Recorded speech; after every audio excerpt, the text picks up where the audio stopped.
tonight's session. So my name is Enrico Pandolfo. I'm the chapter leader of the Alumni Association here in Zurich. Today we will discuss about Sergio Marchionne and his lessons on the leadership. It's a really interesting topic, and we're really privileged to have a very free, exceptional speaker. So, which I would like to introduce. First of all, Alumnus Tommaso Ebhardt. Buonasera a tutti. Professor Arnaldo Camuffo. Buonasera. And alumno Davide Pagliaga. Hi, everyone. So before we jump into today's topic, we would like to spend a few minutes on the Alumni Association. So maybe if Davide, you can. So Alumni Association is a network of approximately 120,000 alumni globally. We are divided into different chapters. So there are approximately 70 chapters globally. This event specifically is sponsored by the chapter of Zurich, where we are based. And also we have some topic forum like marketing, sustainability, and so on and so forth. Specifically in Zurich, if you go in the next slide, this is the team that is here in Zurich. And specifically for tonight, we would like to thank Davide Pagliaga because of organizing, and first of all, to have the idea of today's session, which we are going to start in a bit. This is the second event we do digitally. Historically, we have been doing event face-to-face here in Zurich, where we are based. The first event we have organized was about LinkedIn, and particularly how to better utilize LinkedIn in today's context to improve your digital presence and career. Today's event is about Sergio Marchionne and leadership. The event is very extensive in itself, so probably we'll need like a course to be in deep discover. So for tonight, we will focus on 3 elements only, which we believe are very relevant of today's context where we are playing. So hopefully by the end of this session, you will know something new, some new added from Tommaso, which will help you in today's challenge and challenge. Now, before we move on the next point, just some housekeeping. So for tonight, we plan approximately half an hour of discussion among like the different speakers. We save some time at the end of the session, approximately 15 minutes for the Q&A. During the session, you can write the question in the chat. So we will write it down and cover at the end of the session. With that, I don't want to spend more time on the introduction, but rather pass the word to Davide Pagliaga to kick off the session. Thanks to all. Thank you very much, Enrico. A warm welcome from Zurich to all the Bocconi alumni and guests that are joining us tonight. We are truly glad that so many of you decided to attend this event. Before starting with the discussion, just a few remarks about the choice of tonight's topic. First, I would like to highlight the connection between Sergio Marchionne and Zurich. Actually, he spent quite some time in Switzerland. He moved from Canada to a rather small town close to Zurich in 1994. And later on, he moved in an interview that he gave to our guest, Tommaso Ebhardt, he was describing Switzerland as his own.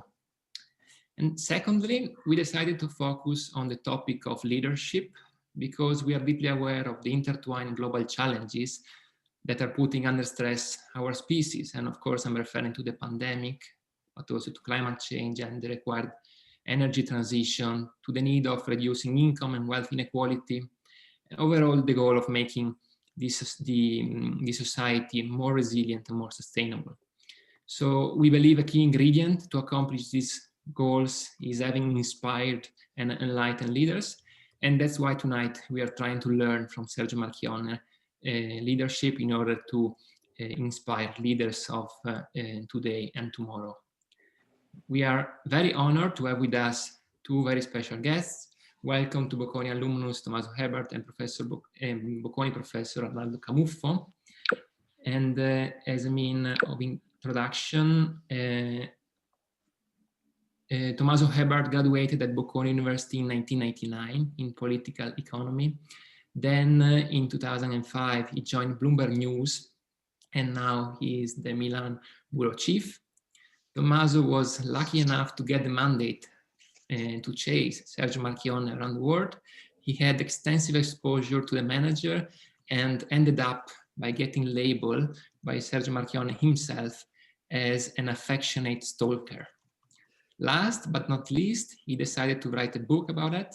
It was a huge success in Italy. So thank you very much, Tommaso, for joining us tonight. Ciao a tutti, thank you. Professor Arnaldo Camuffo graduated at Università in Venice. He then continued his studies with a PhD from the same Italian university and an MBA from the prestigious MIT Sloan School of Management. He is now full professor of business organization in the Department of Management and Technology at Bocconi University. On top of having extensive experience in the fields of business organization and human capital, Professor Camuffo is considered a leading expert on lean management and studied the automotive industry for decades. It's a great pleasure to have you with us tonight. So thank you very much for your time. So we can, okay, just a sec. All right, so we are ready to start with the discussion itself. So, sorry, just having an issue with the share screen. Okay, now you should see it. So the goal, as I said, is learning from Sergio Marchionne's leadership to inspire leaders of today and tomorrow. We'll look at it from different perspectives, in a way, using different lenses. And the flow of the discussion is the following. We will have 3 blocks. And for each of them, we will watch a short video, and then we will open the discussion. Each video is taken from 2 events, 2 speeches that he gave to Bocconi Alumni Association's events. So without further ado, let's start with the first video. And I started worrying about and trying to understand what the right mix was. What do we look for in people? And I came to the conclusion there were 2 things that fundamentally mattered, and everything else was irrelevant. The first thing is that a great leader is capable of leading change. And it's not just, change for change's sake. It's the answer to one very simple question when you go home at night, and have you left the place in better shape than the way you found it in the morning? And you need to have that fixation. You need to be maniacal about asking that question to yourself every day. And the other part of this, without which you're going to die, is that you got to be able to be a phenomenal leader of men and women. I didn't mean that to be a disrespectful thing. It's bad habits. It comes with age. But you've got to be able to motivate. More than motivate people, you've got to be able to lead them. And leadership the leadership of people is an incredibly strange thing, because most people think that giving people directions is leading. It isn't. It has nothing to do with them, right? You got to somehow get to them. You got to get to their guts and turn them on. Great, for sure. He was an effective communicator. So, Tommaso, let's start with you. Could you please share some of the episodes that come to your mind when listening to these words? Sì, ciao a tutti, buonasera. Thank you very much for having me. First of all, for me, it's always a great honor to be at any event, at any Bocconi event, university event, conference, alumni event. I'm, a proud Bocconi alumno. Was one of my best part of my life, and not just because I used to play rugby with the university team all over Europe, but because of the study and the friendship I've made there and kept for the rest of my life. I see some of them actually joining the call earlier today. So first of all, I want to say I'm not a professor, and I'm actually eager to listen from Professor Camuffo his view. I'm just a witness. I was lucky and enough, as you said, to chase Sergio Marchionne for over a decade all around the globe. And if I can define something to start, which related myself to Sergio, is there's one word that I used to say, which is obsession.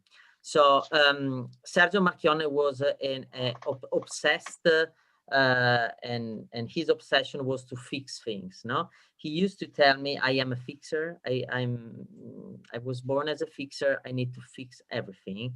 He started by fixing his own Fiat in his garage in Toronto when he was a teenager. He used to fix his television, his radio. He was a proper fixer with his hands, you know, before becoming the fixer of the auto industry. And he used to do it just because it was right to do it, not looking at the consequences of what he was doing, and even not looking at the glory or at the payroll.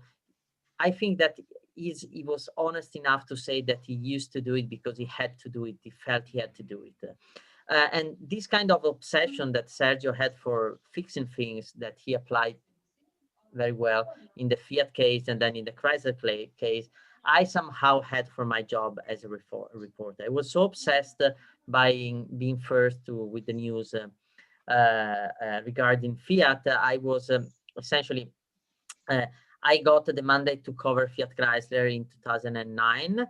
I used to be a TV reporter at Bloomberg before. Then after the 2008 crisis, essentially Bloomberg shut down all the TV channel, and not English TV channel. And to keep my job as a reporter, I was moved to the English language print newswire. And a few months later, they gave me this opportunity. They were looking for a crazy guy who was ready to fly all over the globe at every hour and during weekends and so on, to cover Marchionne. I didn't want to lose my job. I was with my wife. We were waiting for our first daughter. I wanted to remain a journalist. I never covered before the auto industry. I'm not a car guy. I don't care too much about cars, to be honest. Even if you know, after a decade, I now somehow sort of expert of the industry. And they told me, you know, just go and be the first getting the news of Fiat buying Chrysler. So I started to chase Marchionne really literally all over the globe, in Europe, but also in the US. At the time was easier than now. You used to Google and to find where he was speaking, events, conferences, closed door events, and I used essentially to doorstep. So I been waiting for Marchionne for days and nights and hours, and he used to come down and say, "Holy shit, you are here too. What are you doing? You know, you don't have a life." And I used to study a lot, to read all the analyst paper, all the books about the industry. I was a real rookie in the industry, so I was studying very much, and thanks God I started to make the right question, actually the question that Marchionne found interesting. And so here, you know, somehow I started a sort of interaction with him that at the end of the day, I somehow became one of the closest journalists to him. And we used to have a sort of empathy that went so far that at a certain point, it was Sergio that was looking for me when he tried to hire me, and essentially I said no.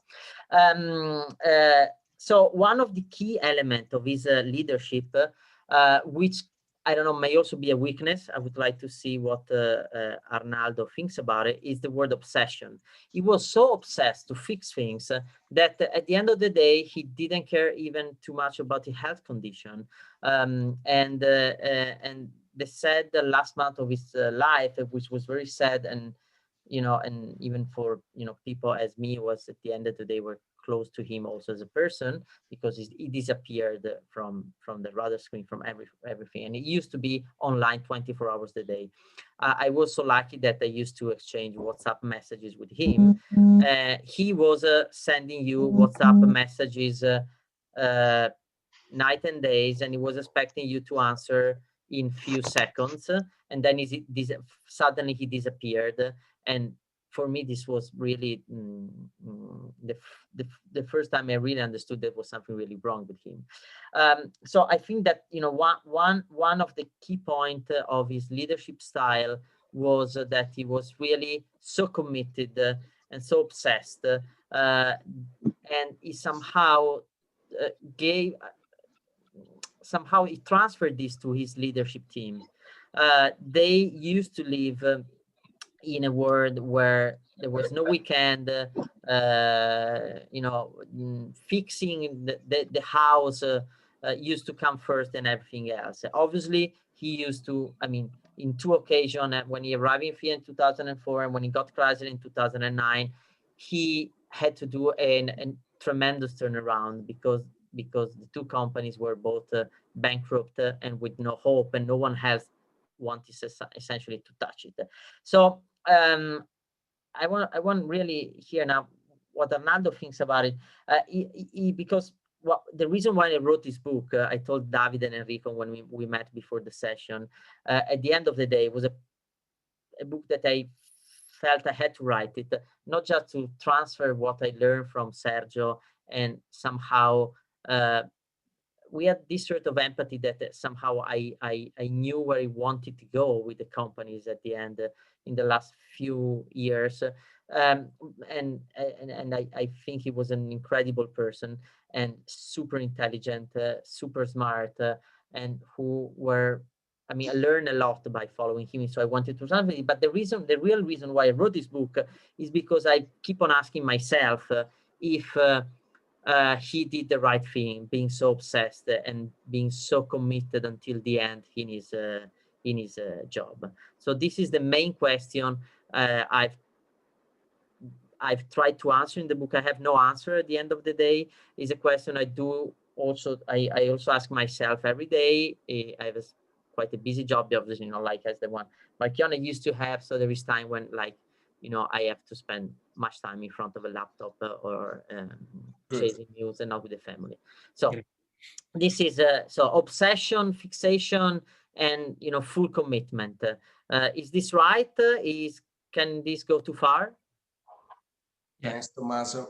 For sure, it's interesting also the fact that you were mentioning, so transmitting this sort of obsession to the colleagues. So this leads now to the question for Professor Camuffo. So how was this idea of leadership, this commitment that he had, impacting then the Marchionne's ability to transform corporate cultures, right? So to really change how things were running in a company.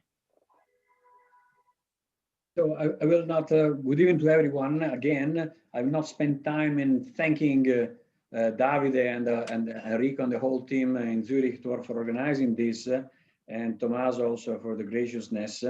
I want to briefly comment on what Tommaso just said, starting from what we heard from Sergio Marchionne, which is basically this idea that at a certain point he realized in his career, probably before joining the Fiat Group, that, you know, leadership is about 2 things fundamentally. And, you know, he mentioned this in the clip that we saw: leading change and leading people.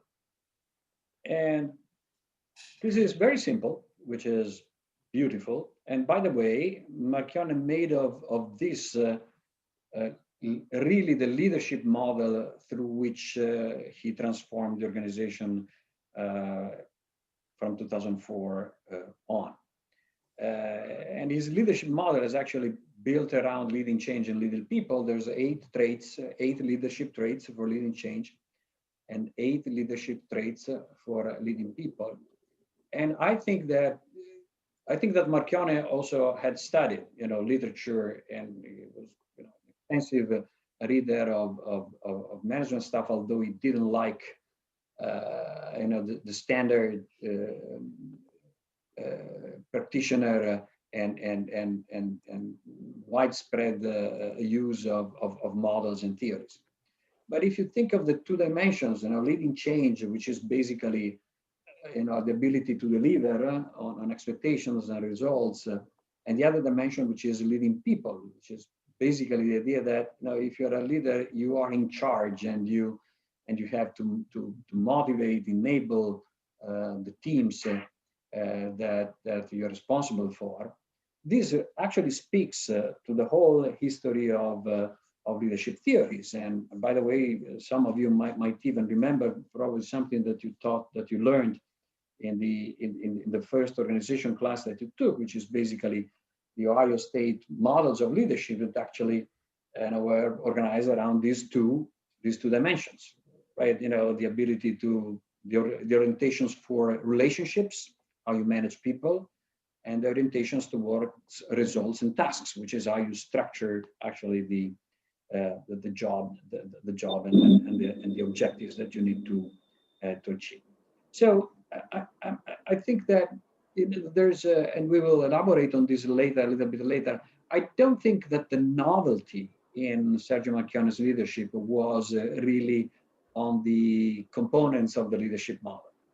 I don't think that is not what he innovated on. The real point, as we will see in a second, is how you really interpret the. Where do you set the bar? Okay, how do you understand that and you make the others understand what are the expectations in terms of these leadership traits. I will elaborate on this briefly in a second. And by the way, Enrico and Davide, you please tell me to the extent to which I still have time or not. But if you wish, I can switch to another topic. Please, I think we do have time to continue. So one element that Tommaso highlighted is this thing, obsession. And I would say that obsession is something recurrent in any leader. Obviously, leaders are obsessed by different things. So Sergio Marchionne's obsession with fixing things, probably something related to personal characteristics, abilities to fix things. In other cases, it might be something which is a necessary contingent on the situation. Remember, Marchionne takes over the responsibility of the Fiat Group in 2004. At that point in time, nobody would have bet a single euro on the future of that organization. And so obviously your obsession changes contingent not only on who you are, but also on what are the requirements. And so I would like the participants to appreciate, for instance, differences in obsession between leaders that we know today, okay? Satya Nadella at Microsoft is obsessed with something completely different. And the obsession is probably, customer centricity, value for the customer. Elon Musk is obsessed with imagination, with the future, with what the others do not see.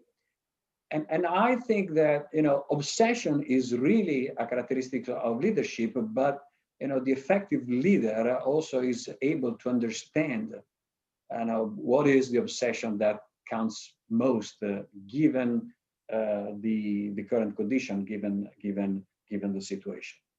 So obviously, if you come in an organization and you are, losing a lot of money and you have a huge debt and you are not creating value for your shareholders, et cetera, the challenge there is to really fix things, to start from the basics and to really, in the case, for instance, Marchionne, the thing was really, the basic of fix things, how to design automobiles that were, good and that were appreciated by the customers.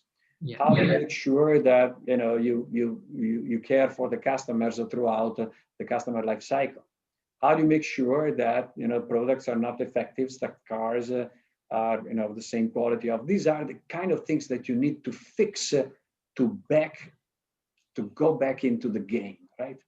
But there are some conditions where you're already in the game, and therefore you need to be obsessed about something else. The Kano model would say that you should be obsessed and not by, the qualifiers, but about the order winners, okay? What delights the customers. And so I think this is an important sort of meta competence of a leader. Really understand, grasping the situation, understand the problem, frame the problem correctly. Thank you, Professor. Yes, please. This is actually leading directly to our next video. It's very connected in terms of what should we be obsessed about. So let's listen. Tutti quanti dovremmo invece ricordare l'obbligo morale che è collegato a fare impresa e il dovere che abbiamo di contribuire al disegno di crescita dei nostri paesi. Questo è l'impegno che abbiamo preso con la Fiat in Italia e con la Chrysler negli Stati Uniti. Un impegno che vuol dire rispettare la storia delle nostre due aziende e delle comunità che le hanno viste nascere e ne hanno accompagnato lo sviluppo.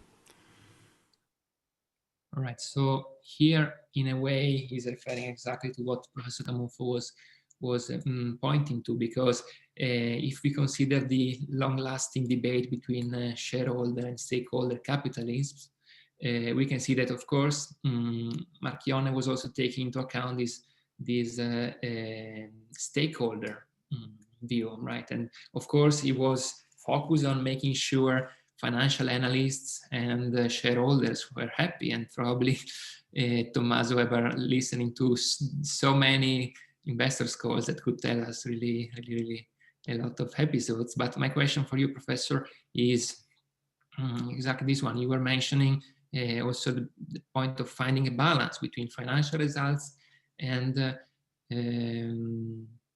making sure other stakeholders, such as employees, are happy. So I think this is a very difficult ability, right? And in a way, he managed to. That's a very important point. I think so. I'm a little skeptical about those who critically maintain that that you can achieve everything concurrently, and that by doing good you can also do well, etc. I strongly believe that in reality, when you have the helm of such a large group, like for instance the Fiat Chrysler group, the trade-offs are out there, and they are clearly out there.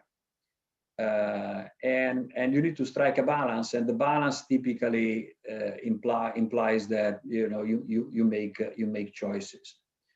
I think that instead, the avenue that Sergio Marchionne indicated, and I think it is an avenue that is always it's common to most of the leaders that inspire us, is the idea that there are some vital few things that you never lose sight of, never, and that that probably you can make some compromises in the short term, but even eventually in the long term, you really need to keep the balance that Davide was mentioning. Now, frankly, I'm not sure about if this balance allows to satisfy all the requests of all the stakeholders at the same time. But I do believe that once you have set the expectations and clarified what you're trying to achieve, then it's a matter of getting alignment, of getting people on board. So take for instance the aspect of social sustainability. Marchionne would never think of massive layoffs or substantial workforce reductions, not because so much he was the worker zero. It's true. I mean, he was loved by the employees, especially from in the shop floor, from the factory workers, etc., etc. But the real thing that I think he was aware of was, in the end, you can't dispose of the abilities of people, because that's going to compromise eventually the bottom line and the financial performance. And so, to what extent these two things are compatible, it's an empirical matter. You have to decide every time, but this is the true. This was at least one of his true. Tommaso, I'm sure you have a strong view on this. No, let me add, a couple of episodes which may reinforce this. Two things. Marchionne really used to care about the people who work with him, and he had the huge sense of responsibility for all the workers he had working for the organization. Just an example. Happened to me to be in London with Marchionne at an off-the-record lunch at Bloomberg.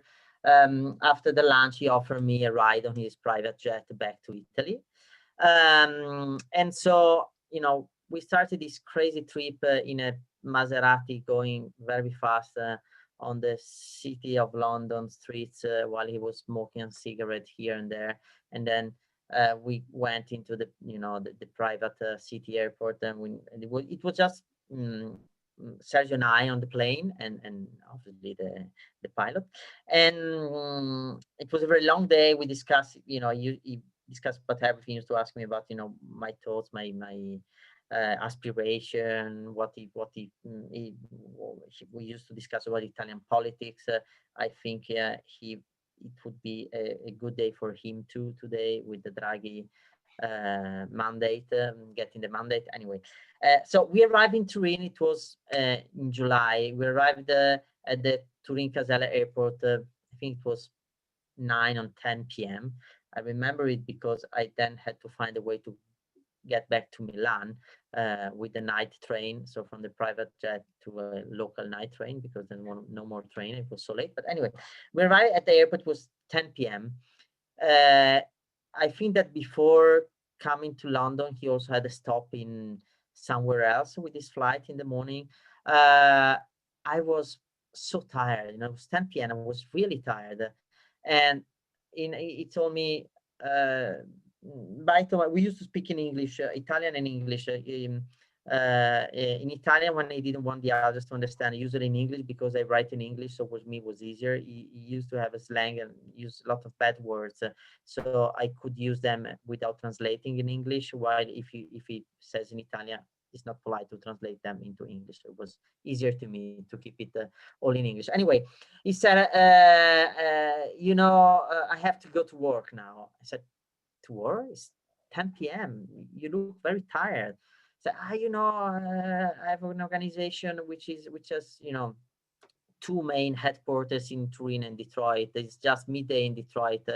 I'm taking the helicopter, going to Mirafiori, and to have several meetings until the end of the day. And I said, you know, you look very tired. Why don't you just go home and, you know, watch TV and relax a bit, you know? He said, I can do it. You know, I have 300,000 people who rely on my decision. I saw how the conditions were when I arrived in Turin and when I got to Detroit. I don't want to put them anymore in those conditions. I really, you know, care about the working condition. He was, you know, obsessed, and then we can talk about the lean production. He was obsessed also by the fact that, you know, the floor and the plants should be a nice place to be for workers, you know, and not the old dirty black plants that used to be in the car industry. So he really cared, and he was not, you know, he was not doing it because he was with journalists and wanted to show how, you know, cool is the boss. He really cared about them, and this is the same for the people who used to work with him. So he used to have like 50, 70 people reporting directly to him. He could be brutal, extremely brutal with them. He really, you know, he was asking a lot to everyone who had the duty and was lucky enough to work close to him. He lost some talents because of this management style somehow. One is Luca Di Meo, that at a certain point, you know, quit and went to VW, for example.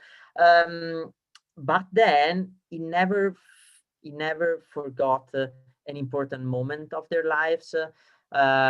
He used to, you know, when you had kids, where, you know, birthdays or you know, he used to be there when his closest manager had something important in their life. Even here, I usually make, you know, one episode of my life when it was in 2014, and at the time, I was just a reporter. I was not that close to Sergio yet. And I was skiing with my family on the mountains when Fiat bought Chrysler. I was actually in the Veneto region. I come from Treviso, and I was in Falcade. I still remember.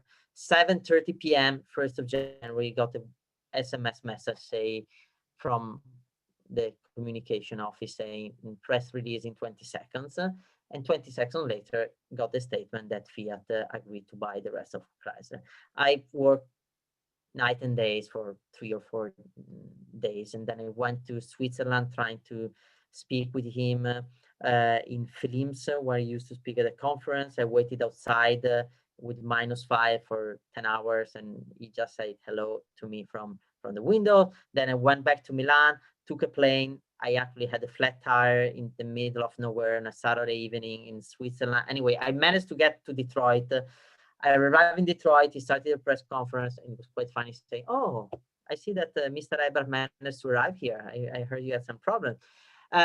So then I followed him in another conference in New York. Anyway, I went back home after 1 month here and there without any scoop, to be honest, that time, just following the news.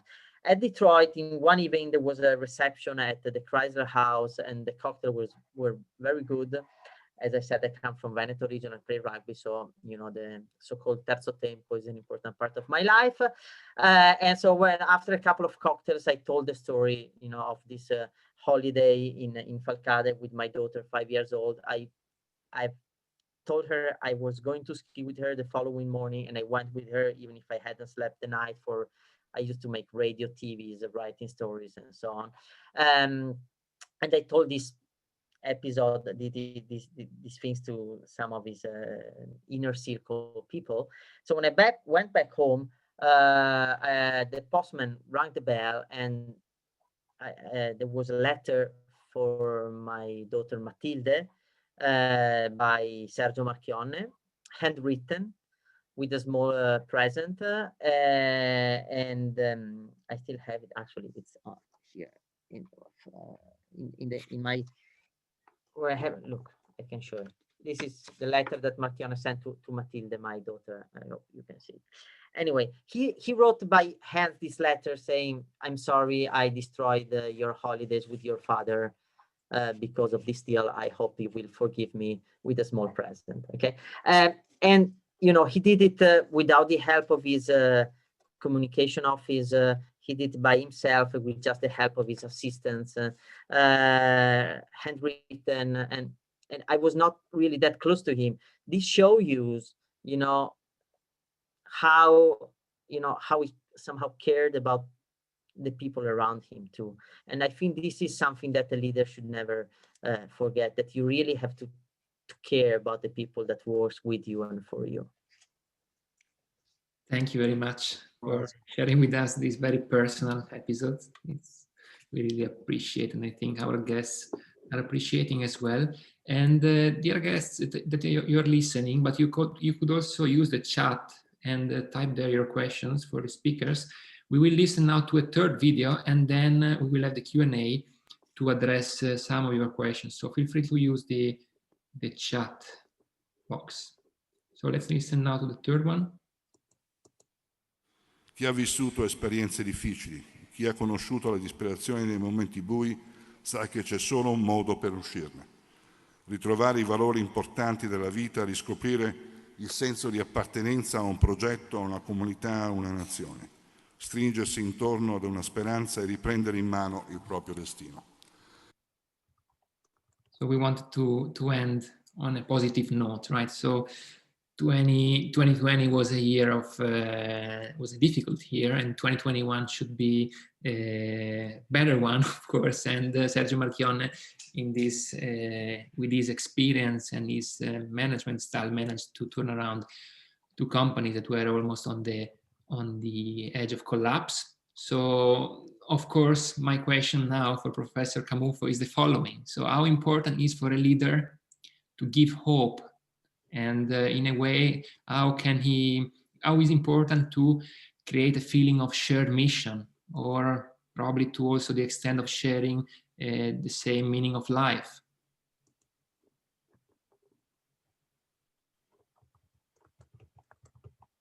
Well, it is very important. It is very important because in the end, especially at a certain level, and especially when things are complex and problems are complex, you have to make a lot of decisions under uncertainty when you don't see the path along. So it is important how you harness the ingenuity, the talent, the energy of people around something that you do not clearly understand. And Sergio Marchionne has many leaders. Obviously, they are very skilled, very experienced. They know a lot, etc. But I think that one fundamental ability is precisely this: is the ability to understand and to frame the decisions without having all the information, without knowing what's going to happen. And in a sense, I also believe that this is not only a matter of inspiration in the sense that we typically like to think about, right? The inspiring leaders that we all know about, like the Nelson Mandela of the world, or the Steve Jobs of the world, or the Elon Musk of the world. I mean, it's not something emotional. Okay, the emotional part is really the consequence of something else, right? And to the extent that, I mean, my little experience with some great leaders around the world, including some Italian leaders like Michele Ferrero or Leonardo Del Vecchio, etc., is that they have a compelling story they tell you. They have a compelling story in the sense, okay, why this is important, why this is the project that counts and that matters, and why you should spend your Saturday afternoons and your Saturday nights on that. And this is not simply something that speaks to your belly, to your emotions. So that's an important part, but I think it's something that, which is somewhat ancillary. The key important thing is that it really addresses, I mean, it's a compelling story, okay? It's something that makes you think, I know this is something important, okay? I buy that, I understand that. And I think that there's something built also, I mean, there's the quality of thinking that actually makes a difference. So, for instance, there's Massimiliano who in the chat asked, what are the main things that Marchionne saw and that the other did not see? Well, for instance, one thing that he saw was the huge potential that the engineers and that the people at the Fiat Group had. The idea of most of the competitors in 2004 was that they were ready out there to basically buy the bits and pieces of the group, typically the brands, and then basically close all the plants and get rid of all the costs, especially in terms of nobody would think that the Fiat engineers would be able to design the cars that now today we see, the Alfa Romeo Stelvio and many others. Instead, he saw that. He saw the strengths of the brands. He saw the strengths of the engineering capabilities, especially in some of the powertrains, etc., etc. Where did this come from? Well, it came from the ability to take a problem and break it down into pieces, understand the connections, and then speak about it informally. Thank you, Professor. Actually, you're mentioning FCA employees, and I can see there are quite some Stellantis employees connected. So my question for Tommaso is the following. So how is Stellantis now benefiting from the turnaround that Sergio Marchionne achieved? And how, in a way, are the employees of Stellantis now? I mean, there's an easy question. I was reading the question on the chat too, but let me first reply to your question. I mean, Stellantis would never exist if without Sergio Marchionne. I mean, here really you have to take into consideration, and we are, Prof. Camuffo saw this before, but Fiat was really on the verge of bankruptcy. It was losing 5 million euros a day. No one wanted to touch Fiat.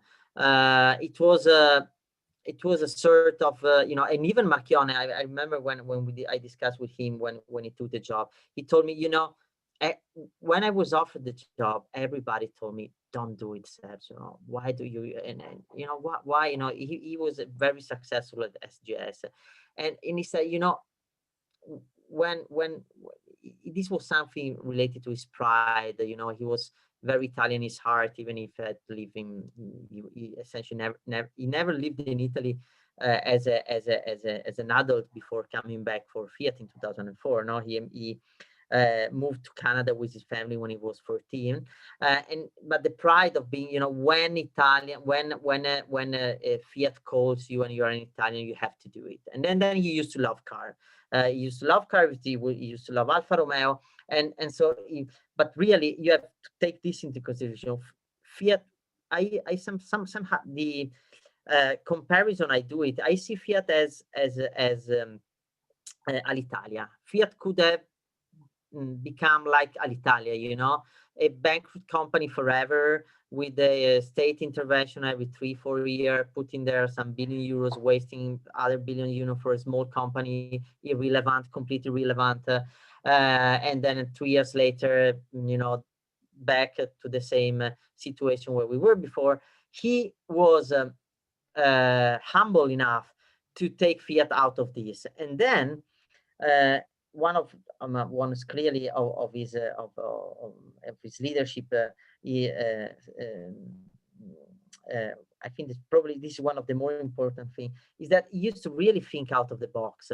So he took Fiat in 2004. 3 years later, he managed to certainly save Fiat. Okay. 2007, you remember the launch of the 500 in Turin, like, oh wow, everybody used to love Marchionne. Okay, he was loved in Italy. He was the good manager even for, Rifondazione Comunista. Bertinotti said, finally we have found, a good Borghese, etc., because he didn't fire workers. He really respected work. He actually fired the first line of manager and so on. But then he understood that, unfortunately, this is true. This country is irrelevant in the world. Okay, we are a small country declining in a declining economy, and Fiat was heavily dependent on the Italian market. He saw the crisis arriving, the big 2008 crisis, because he was also vice chairman of UBS, talking about Switzerland and Zurich, and he fully understood that the only way to let Fiat survive was to take Fiat outside Italy and Europe and making it a global company, with all the consequences that this had and keep on having on Italy. Italy became suddenly not anymore the center of gravity of the group. He created a company which then he managed to save Chrysler, and nowadays 95% of profit of Fiat FCA are coming from the US. But that gave the possibility now to John Elkann to sit down at the table and to understand. I mean, Marchionne, and I wrote this in my book extensively, really really thought it was not enough Fiat Chrysler to survive in the long term. We are now facing a disruptive era. Elon Musk, Marchionne didn't love Elon. Clearly, Elon Musk now somehow changed the industry. Tesla has a market valuation of 700 billion euros. All the car makers together are worth less. He understood that to survive the disruption, car makers need to join forces because the tech intruder, they have a cash flow that Apple alone has more cash to spend than all the car industry in the next 10 years. So he understood that the only way to survive was to combine with someone else. Peugeot was clearly not his first choice, but clearly the world has changed. We are less global than 2 years ago. So he favored the creation of Stellantis by letting Fiat Chrysler be essentially debt-free when he stepped away, when actually he died. So Stellantis is clearly benefiting, is essentially the heir of Fiat Chrysler. And if you ask me what I think about Stellantis, I can only say that once I spoke with John Elkann some years ago, and he asked me, who do you see after Sergio? And I told him Carlos Tavares. I think Carlos Tavares is a great leader and a great executor, and will make Stellantis survive and succeed. Then the industry is changing so much that I don't know if in 3 or 4 years we will still talk here about Stellantis, or if things would have changed anymore. It's really a disruptive era. It's unclear. We are changing the way we use cars. The ownership model is dead. I live in Milan and I don't have a car. I have a car actually parked there, but I haven't, I just drive it to my hometown once every 2 months when we are in the yellow zone and not in the red ones. But anyway, it's the way we use cars is different. So I think that clearly Stellantis is a response to disruption, and it's a good one. Thank you, Tommaso. And actually, thanks also to the participants, but I see now many questions, and many congratulations also for the book that Tommaso wrote. In particular, I would like to mention Andrea Usai that shared with us, on top of the congratulations for the books, a nice thought, and nice episodes from his experience. I see another challenging question, and that I am addressing first to you, Tommaso. So, do you see other potential, Sergio Marchionne? Thanks to Sir Montani for this question, and let's play a game. Tell me the 3 other potential Marchionne, if any, and please do not mention Mario Draghi. No, Mario Draghi is a totally different figure.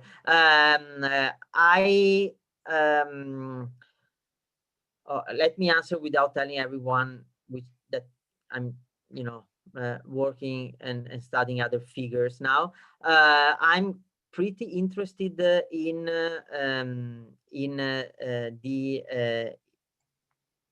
I'm working in Italy, I'm pretty interested in the Italian entrepreneurs. So I'm really looking around to see if there is any real talent entrepreneur. Professor Camuffo is an authority in this field much more than me, but clearly you can count, in one hand probably the number of entrepreneurs in this country that in the last decades have really changed the landscape. I'm really looking to see if there is any young, inspirational leader. I haven't found it yet, but I'm so busy covering the news at Bloomberg News that, to be honest, in the last 12 months between the pandemic and some breaking news in the banking industry, and now also the political crisis, I didn't have enough time to really go around and scout for a possible new leader like Marchionne. In the auto industry, which I used to cover a lot, now much less. As I said, I think that Tavares, at least when I hear Tavares speaking with investor, it reminds me Sergio Marchionne. Luca De Meo did a fantastic presentation, and I recommend to all of you to listen to it. You can find it, I think, on the web. He did a great presentation on the future of the car industry a few weeks ago when he presented his turnaround plan for Renault. Very inspirational one. I really, hope that Luca, succeeds in it. But yeah, I'm just a witness, so maybe Professor Camuffo has better ideas than me.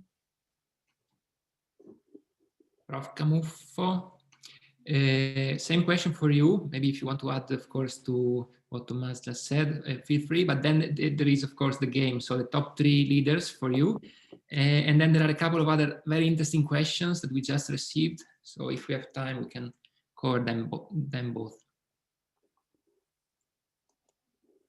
Okay, so these are the typical kind of questions that nobody should ask, and nobody should venture try to address, in order not to be easily counterfeited later. So I do not dare to do that, also because it really depends, in the industry, outside the industry, etc. One thing I would like to mention, though, 2 things I would like to mention. There's this rising literature about how much does a CEO matter. And there's a huge literature, econometric literature, that tries to estimate the effect of a CEO on an organization. I'm a little active in this stream of research, but basically the estimates would say that, you know, if you control for all the other factors, the CEO might amount to approximately 10 to 20% of the value generated by an organization in terms of financial total shareholder return. 10-20% is a huge element, right? Because you think of a company, for instance, like Fiat Chrysler, you know, you think that the CEO might account for that. That's really important. Why am I saying this? Because my sense is that we are transitioning towards an economic environment in which individuals, people will matter more in terms of value creation. Most of you have been taught in strategy courses that what is important are the organizational capabilities, the dynamic capabilities, a big fuss, if you remember in your Bocconi strategy course, is the idea of capabilities. But in the era of AI, machine learning, algorithms, the algorithmization of everything, capabilities will also be algorithmized, and improvement will be of capabilities will be automatized. And so what really will make a difference are those people that actually make the low frequency, high uncertainty, high impact decisions, like, for instance, you know, who is my partner in this consolidating industry, where you know, the capabilities, the abilities to design a process, to execute on a process, to have the data, etc., doesn't really matter. So this is something, and the corollary of that, in a sense, is a workaround to Davide's question, is the following. If you think, for instance, of Italian mid-cap firms, I'm thinking about that fraction of firms. It's a reasonable pocket, similar. Those firms that are similar to the German Mittelstand. I mean, companies that are somewhere between, the $500 million to $1 billion euro in revenues in size. Well, I can think of 6 or 7 Italian entrepreneurs, presidents and CEOs, business owners or managers that actually make that difference, okay, that account for that 20% in value generation. And I do not, and if we look around carefully enough, we can really see them. I want the names. I want the names. Not sure it's that easy, dear. Let me add a couple of thoughts because I'm very fascinated to speak with the Professor Camuffo. It's the first time we have a chance to do it, so for me it's a very great experience. While you were speaking, I was thinking of Sergio Marchionne and what he accomplished. I think that in his case, his percentage is much higher. If you think he took Fiat with a market cap of 5 billion, he left Fiat with a market cap of 70 billion. He made a couple of stuff that in terms of creation value were incredible. One example is the separation, the spin-off of Ferrari. Ferrari now is worth about 40 billion on the market. It's worth more than Stellantis, or close to Stellantis. It was hidden inside Fiat. When I remember that when he wanted to spin off Ferrari, I went to Turin to ask the question how Ferrari was worth, just for that, at an event in the evening, waiting for hours, and he told me, "Oh, Tommy, 10 billion. 10 billion." So I went back with another night train that time, and I wrote on the train. Now Marchionne says Ferrari is worth 10 billion, and I remember my editors in New York writing me back and saying, "I think, Tommy, you have to take a break from Marchionne. You listen too much on what he said. It was like Ferrari's worth 10 billion, like Fiat Chrysler was worth, I don't know, or Fiat was already, no, it was Fiat was, I don't know, 12 billion itself. If Ferrari's worth 10 billion, And I remember skepticism, coming from my editors in New York, and particularly from the one in Detroit. And he was so sure about it. And he told me, and the analysts were giving Ferrari valuation from 2 to 4, like the only I remember Massimo Vecchio, a friend who used to work for Mediobanca, used to say at least 5 billion. Anyway, Marchionne said 10 billion, okay? And he was took as a crazy man. And I was there the day he called me a fashion stalker on the floor of the New York Stock Exchange, live on Bloomberg TV. It was the first day of trading of Ferrari, and the price, the valuation, the market value of Ferrari was exactly 10 billion euros the first day of trading, and now it's worth 40 billion euros. So he really managed to think really he made this bold decision that Arnaldo mentioned earlier. No, this very important decision that can change, that can shape the future of the company. And I'm very interested in, you know, the algorithmization, as you said, of the society, of the finance, and of all of this. But at the end of the day, you know, I see this also in my job. You know, we have a lot at Bloomberg, for example. We have a lot of automation in our stories. We used to have people, you know, flashing earnings result, that now big part is done by algorithm. And what my bosses say, which I found very interesting for me, is that you know, we are not cutting reporters. We are freeing reporters to break news, where the human factor is still important. So yes, there is the risk, and Marchionne saw this also in the auto industry. You know, the risk of the commoditization of everything. No, you know. Cars can become a commodity, only brand will survive, no?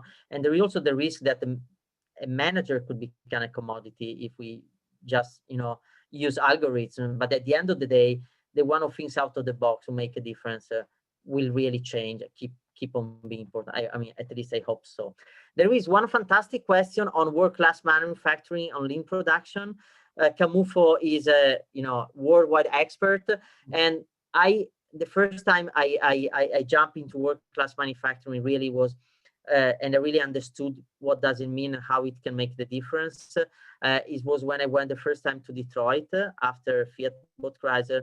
First thing Marchionne asked, and when the people came back from bankruptcy, they got into the plant and painted the walls in white and cleaned the floor, and made the plant a better place to live, with less, you know, less waste, and this is something that I think that he never somehow told too much. Media and investors, known just by people who are real expert, but this was very important, I think, for the change in Fiat and then in Fiat Chrysler world-class manufacturing and his approach to lean production. Yeah, thanks definitely to Alberto Polletto for bringing up this topic. I'm not Alberto is asking how much Sergio was sponsoring it. Professor Camuffo, do you have any insights on his commitment on this matter? Well, Tommaso has already elaborated on this. His commitment was total, and now it squares with his obsession for fixing things, and for his wonderful. I mean, the quality of thinking that he had. So I also saw in the question, so one said, what is one quality of the leaders? Okay, one quality of the leader is that, I would call it a contrarian thinking. Okay, but when somebody says, well, Marchionne saw things that the others did not see. Okay, it's not the fact of being a magician, right? That's not the point. The point is to have in mind, you know, a way of thinking that produces things that are contrarian to what the others think. And this is, you know, I already mentioned this fact that, you know, you see potential in things that the others do not see, because you see, for instance, people, assets, resources, customers in different ways, etc., etc. The other thing, for instance, that Marchionne did was that he actually thought differently from the previous generations of Fiat top executives. Well, Ghidella probably was an outlier, but the Cantarella and all the other, and all the previous generations, I mean, they didn't give a dime about plants and factories. I mean, they assumed that cars would have designed themselves and would be produced. While instead, I think that Sergio Marchionne questioned, okay, this assumption and says, okay, how good are these cars? And he actually went down, you know, to the plants, to Tichy, to Bielsko-Biała, to, I mean, obviously Pomigliano, et cetera.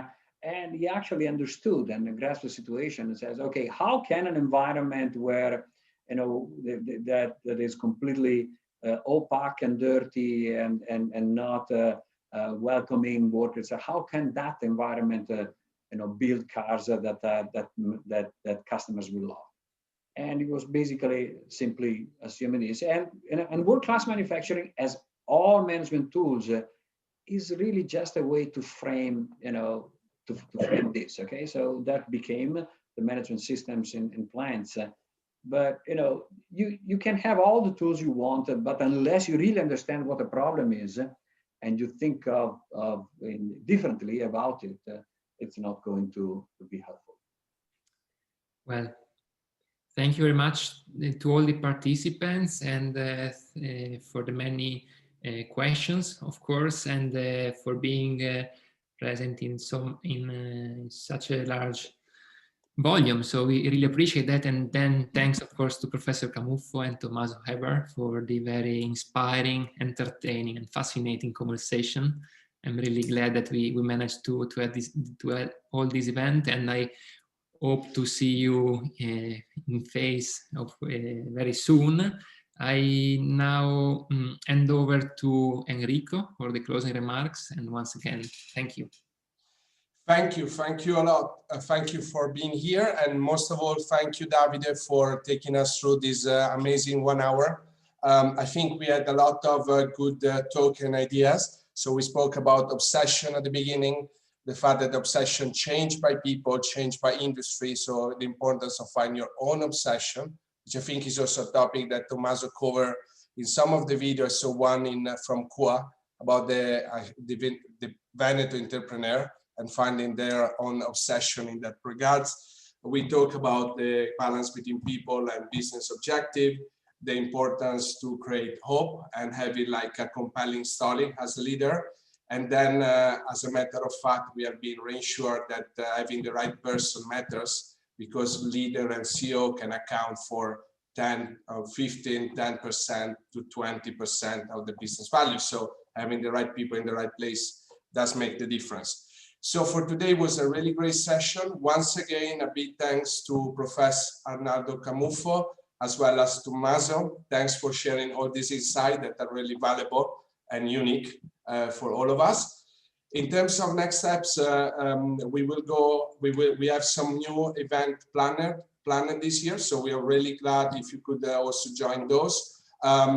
They will be publicized into our LinkedIn page, so you can follow that in LinkedIn, and we'll let you know when will be the next one. So thanks to all, and I wish you all a very nice rest of the week. Ciao a tutti. Thank you, Tommaso. Thanks. Nice evening. Bye-bye.